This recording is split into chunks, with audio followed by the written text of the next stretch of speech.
Welcome everyone to the Littleton Post Office. My name is Clark Cozens, and I'm excited to tell all of you I'm Littleton. Now I was born in Littleton, Canada. Before I made my way over to the USA. Sorry, I'm a big rhymer. I won't be the last one. I served for the Union forces in New York before I was able to relocate to Colorado in the 1870s. I was a well-known carpenter in town. I helped to build many of the early houses and barns. And also what the town called the Methodist Tabernacle, a church structure with board sides and a canvas top that could be moved to where the church is moved. Now I've always dreamed of being a postmaster and being able to serve my community. On April 8th, 1869, the town of Littleton received its first postmark, and a man you may have heard of, Richard Sullivan Little. Yes, he was commissioned as the town's first postmaster. Now, by 1906, the competition for this position had grown, and myself, along with 7 others, were excited by the recent salary increase by the federal government. So simply worked to find a location for the post office, as it was moved many times over the course of the late 1800s and early 1900s. In fact, during my time, it was located on 2580 West Main Street, where there is currently a legal firm.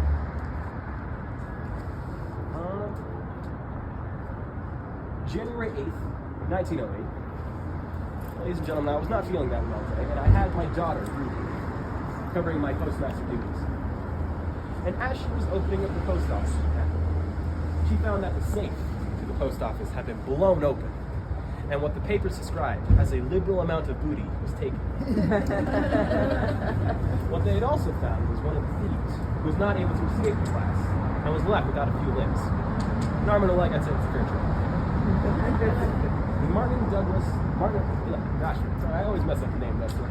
Lewis and Martin drugstore next door. And all of his bottles rattled off the shelves.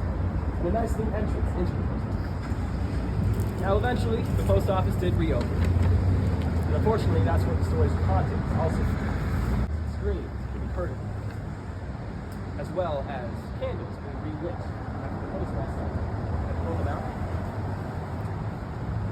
And this continued for many years, until the new post office, the one that you see behind me here. Now this post office was part of the major works project in the city of Littleton, coming out of the Great Depression. And the federal government had provided full cost $58,700 to buy the land and build this amazing facility. It opened on November 11th, which is appropriately on Armistice Day. In fact, the Littleton High School band came out to play for the opening ceremony. The stories of hauntings at this building have been a part of its history ever since that day it opened. In fact, there are many tales from the upstairs area of the original post office. Lights flickering on and off at all hours of the day. Of hearing footsteps, someone trying to pick a lock, or scratch at the door that still has the postmaster sign above it. Of loud moans at night, or locked doors being opened. Down in the basement, there are additional offices and storage areas. However, some of the past and present employees refuse to ever go down there due to what they have heard and seen. There is a dark, narrow staircase that leads to the basement, with hardly any natural light coming into it.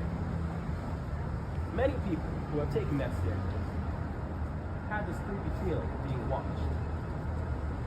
Tapped on the shoulder. The cold glass of air, occasionally seeing lights, orbs, completely unexplained. Sometimes you can see shadowy figures in the windows, the downstairs staircase, or the lawn. I encourage you all to look for these figures as you continue your journey.